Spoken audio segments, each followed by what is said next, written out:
Itong babaeng to, itong babaeng to, ang tigas ng mukha nito, itong babaeng to.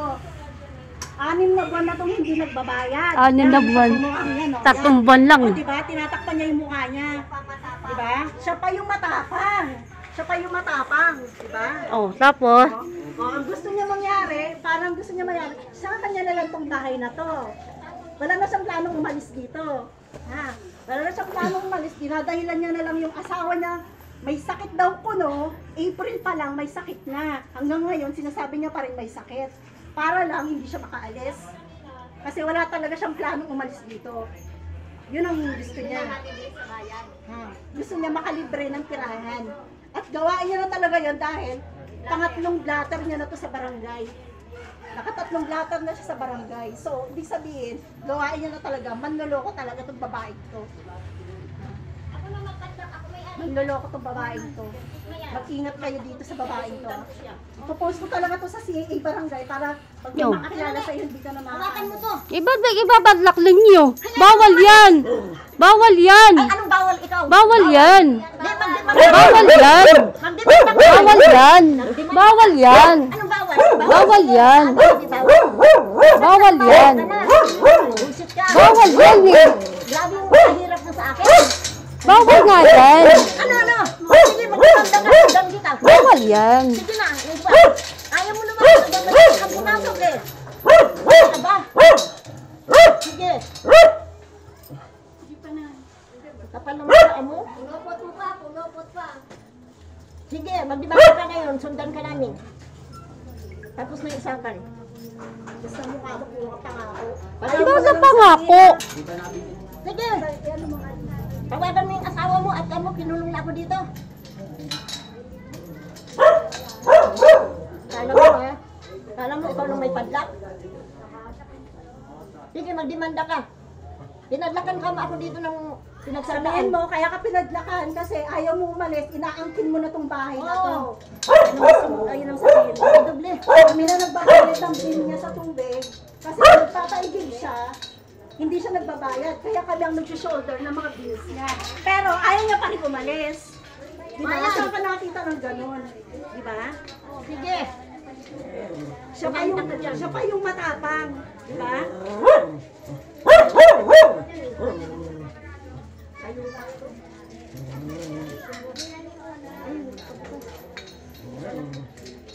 Diba? Saan ka nakita? Kulang na lang angkinin niya tong bahay na to. Inaangkinin na ayaw umalis eh. Diba? Ayaw niya lang umalis eh. Nakatatlong blatter ka na sa barangay. Nakatatlong blatter ka na. May ano ka doon? May blatter ka doon. Anong tatlo? 6 na nga yung patawag sa kanya. O, diba? Hindi. 3 na ang nag-report sa kanya. So, ibig sabihin, 3 blatter na siya.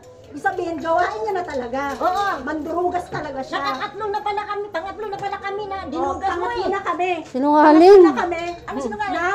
Na sa barangay. Ditugas mo. Siyempre, hindi ka aamin, di ba? Sino ba naman ang aamin sa ganyang gawain? Eh, ang galing ninyo magsinungaling. Sige. Sige. E di sabihin mo sa barangay na sinungaling sila, hindi kami. Kasi yung barangay naman sa barangay naman namin nalaman na gawain mo pala yun eh. Hindi naman mismo sa amin eh. Tigas na mukha mo, alam mo ba? Ikaw, sa kanya na rin namin narinig na pinadlakan din siya nung dati niyang nire-report. Hindi ako pinapatadlakan nun. Sorry ka, ayun na rin ko. Ay, sorry ka. Sa'yo na mismo nang galing. So, ibig sabihin, gawain mo na talaga ang hindi magbayad. Gawain mo na talaga hindi magbayad. Mahiya ka naman. Mahiya ka naman sa gawain mo. Panloloko na yung ginagawa mo. Hindi ako nanloloko ng tao. Hindi, panloloko yan. Anong ginagawa mo sa tingin mo? Tira mo, nagbebenta ka ng alak, nagbebenta ka ng soft drinks, may pa-Gcash ka pa, sasabihin mo, wala kang pambayad. Mag-isa ka lang dyan. Binubuhay mo lang yung sarili mo. Hindi ka ba lang makapagbayad? Kita ninyo, may sakit yung asawa ko. Tinadahilan mo yung asawang may sakit eh. April pa lang may sakit na yun eh. Paano kung habang buhay magkasakit? Tapos, hindi habang buhay. Ang hinihintay ko lang yung asawa ko. Kasing bulok ng ugali mo. Lalo ka na. Mukha mo. Bakit? Nagagalit ka masyado. So ikaw hindi ka galit? Ba't ka nagagalit? Talaga hindi magagalit sa ginagawa mo. Kahit sino, ha? Buti nga ikaw hindi ka sinasaktan eh. Kung iba lang dyan eh, naano ka na, nangmutmut ka na eh. Dapat ako maningil, akin na. Yung bill, pakiano nga yung bill, sana nga yung magbabayad, ha? Sa kanya daw eh. Ang tigas ng mukha mo, dapat kami ang naningin. Oh, Ikaw, ano problema ninyo? Ibigay mo. ikaw ang problema namin. Ba't ayaw mo ibigay yung bill? Ay dapat ako ang maniningil, hindi ikaw. Oh, bakit? Ano problema ninyo? Sa akin nakasangla yan. Oh, nandito ba naman ako nakatira? Akin na yung bill, sa iyo yung bill. Hoy! Akin na. Ha? Binigay ko na sa inyo yung Akin bill. na. Bill. Sige. Ano sa ano yun? Sa... Wala ka talagang planong umalis dyan dahil gusto mo nang tumira dyan. Yan na nga. Diyan ka na talaga titira. Ayaw Kasi umalis hindi, eh. kung gusto mo talaga umalis dyan, gagawa ka ng paraan. Kasi hindi ka na nga namin sinisingil eh. Ang laki na ng utang mo sa amin. 12,000 na. Halos 14 mil na yata eh. O di ba? Zero balance na siya pero ayaw niya pa rin umalis. Ano na? Diba? Nagamit na yung pundo. Hindi na nga namin siya sinisingil eh. Ang laki na ng utang niya sa amin. Ang gagawin niya na lang dyan, aalis na lang siya. Wala siyang babayaran kahit isog duling. Eh kaso ayaw talaga umalis eh. Gusto niya talaga libre. Gusto niya talaga makalibre ang tirahan, di ba? Ang tigas ng mukha. Hindi, may susi pa to. Ha? Ay, akin na yung bill. Tigas ng mukha mo. Hindi ko binubuksan. Gusto mo magreklamo ka sa barangay. Ikaw naman yung magpabalik-balik doon, ha? Ikaw naman magpabalik-balik doon. 6 na beses mo akong pinabalik-balik doon. Hindi ka sumusultot. Tigas ng mukha mo. Nalak mo to ni. Sige magsumbong. Hindi, inano na kamo ako, pinagdakan na doon yung pinagsanglaan. Sabi mo, pinadlakan ka kasi gusto mo nang tumira dyan, ayaw mo nang umalis. Tigas ng mukha mo. Hindi ka na nga sinisingil sa mga utang mo eh. Ayaw mo pa rin talaga umalis dyan, ha?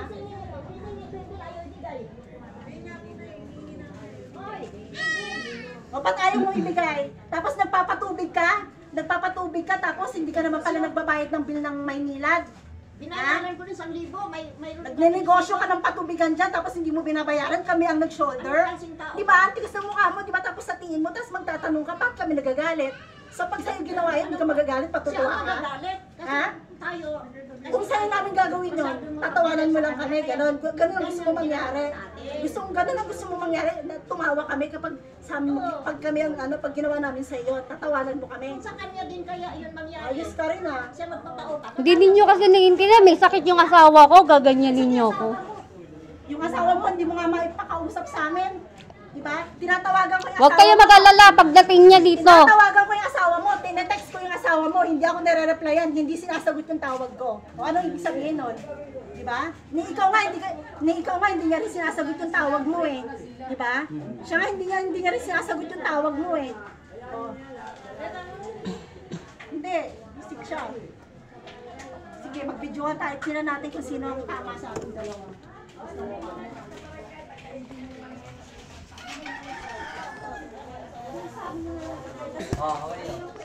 At saka bakit nyo pa ho sila binibideo? Eh, dapat, nagbibideo rin sila eh. Ikaw may mali, ikaw pang may ano. Yun lang ang problema. Bawal yan. Yung ginagawa nila Hindi eh. po, kung gusto mo sumunod sa tama, sa rules, dapat yung rules nila ang sundin mo kung gusto mo. Magbabayad ng tama. naman po ako eh. Ang Ba't ginaano sila ko lang, nagagalit? hinihintay ko lang yung asawa ko. Sana At maintindihan saka, naman hindi nila ako kasali dyan sa yun. video mo. Ba't sila nagagalit? Inaano ko lang kasi, ang ginaano ko sa ano ko, bakit hindi ba ako magbabayad po ba? Kasi kung tama ang ginagawa mo, hindi sila magagalit sa'yo. Eh, nagkasakit nga po yung asawa ko. Sana naiintindihan naman nila yun. Eh bakit ayaw daw nilang kumausap dun sa asawa mo? Nasa Antique po siya eh. Kasi alam niyo po, ako sa problema niyo, wala naman akong ano dun. Kaya lang, nakikita po parang ikaw yung mali. Kasi mukhang sa tingin ko sila ang may-ari, ikaw nakatira lang dyan. Yun nga po, babayadan ko Tapos ganun ang naman ginagawa po mo. sila eh. Ang problema nga, wala pa nga akong pang ano pa. Kasi siyempre, ikaw man ang lumagay sa katayuan nila, magagalit ka din. Hindi yung bayad dun sa tubig, bayad sa bahay, ganyan pa lang ginagawa mo. Magagalit na sila sa'yo. Ang problema nga po, nagkasakit yung asawa ko. I-video kasi hindi mo kita inaaway. Yun nga, ang inaano ko rin naman din doon, ang inaano ko lang din, yung asawa ko nagkasakit. Pagdating naman po niya, babayadan ko naman sila. Lahat naman babayadan ko yun eh. Kasi maglulog naman sa SS po yun eh. O, ganito ang gagawin mo. umayos ka ng usap sa kanila. Kaya nga, ang Hindi inaano yung ko ganyan. lang. Kasi parang Sila, gusto may niya nila ako karapatang saktan eh. magalit Kaya sa'yo. hindi na ako Ikaw, wala kang lumalapit karapatang magalit masyado. sa Kasi kanila. nga, nag-ano sila eh, parang sasaktan ka eh.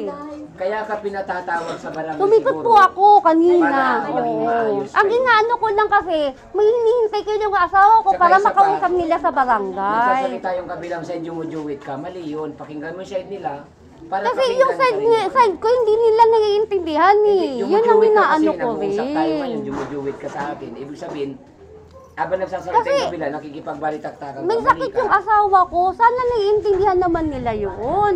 Pauwi na rin siguro dito ngayon. Ako, umuunang upahan din ako. Kaya lang, Babayadan ko naman Gusto yung, ko lang yung upa ko iayos ng yung bahay. hindi ko naman sila kakilala eh. Diyan lang ako nakatira sa kabila eh. Kaya lang, siyempre, nakita ko nakapadlock. Pinakikinggan ko yung usapan niyo. Yun nga nakikita po. ko Ang mali. inaano ko lang din, sana, nakikiusap naman din ako sa kanila na hintay-hintay lang naman eh sa asawa ko ganito yun. eh. Di ba nagpatawag sila sa'yo sa barangay? Nagpunta naman Dapat po ako. Humarap ka. Ba't sabi Umaharap nila, naman po ako. Ang inaano ko lang,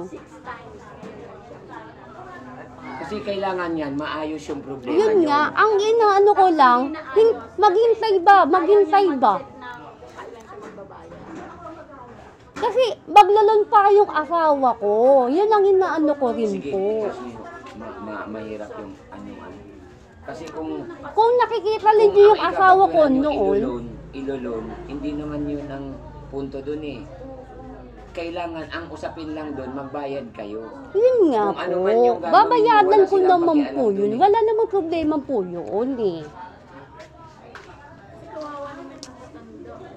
Yun nga po, ang inaano ko rin, kawawa naman din ako. Saan ako titira po? Ang tanong. Mas kawawa siya yung bahay niya. Kung nga nakatira, paano ka magiging kawawa? Swerte mo naman eh. Ang inaano ko Kasi lang siyempre naman, sila, pinrovide nila yan ganyan para, alam ko, naiintindihan ko rin. Sana naiintindihan naman nila ako. sige ho.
Alam nyo na mismo. Ano kami sinabi mismo sa kanya ng lupot na wala kang karapatang makialam. Matigas talaga yung lupot. Wala niya pa rin talaga.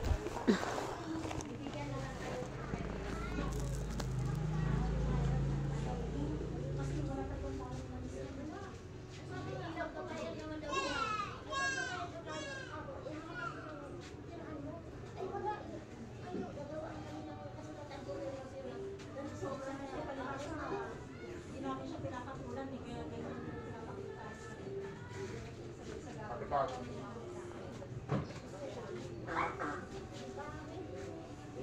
Ay, yung nilo ko namin sa kanya, sabi ko po ako yan,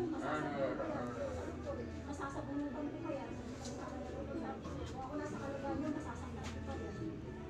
Diba? Pasalamat na lang siya. Iba di gano'n. Kasi iba din baka mag-improve na siya.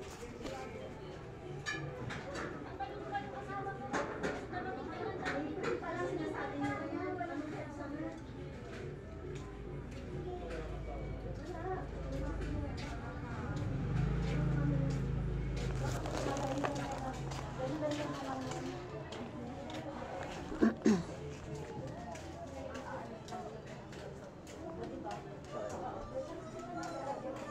Sabi ko siya yung may-ari, nagaran ko.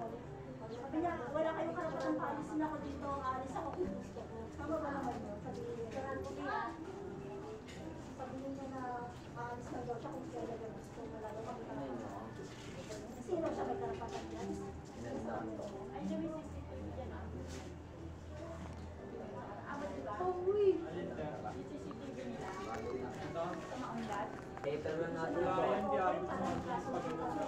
Kapag ganun na, nagtsatsaga-tsaga ako sa balik-balik. Paano kung kaya mo?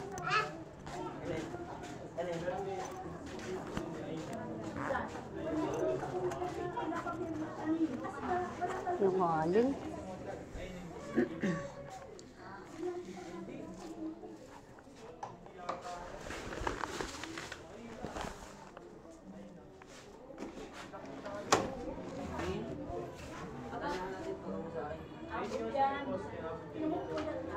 Nandiyan tayo pag tinanggal niya yung tayo. Nakalabas mo, pag napupunta na talaga yung tayo.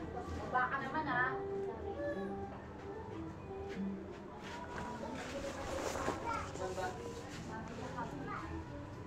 Ay, barangay, yung dami. Siya naman yan, mataas-taas. Ano pa ako nagreklamo? Ano yan? Nag-permission ako ah. So, kayo nag-permission.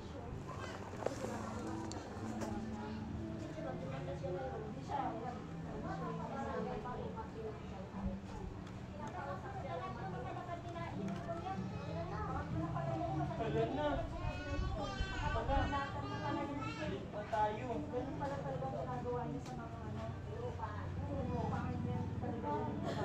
yung huli niya na, yung huli ito, bago siya dito, tinatlakan siya.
Tulpo na lang, tulpo. Tulpo na lang yan. Oo, pupunta talaga kami dun sa Tulpo para matulog siya. Gusto niya sumikat eh. Tulpo na lang yan. Ito naman gusto niya sumikat eh. Yan, yan, patulog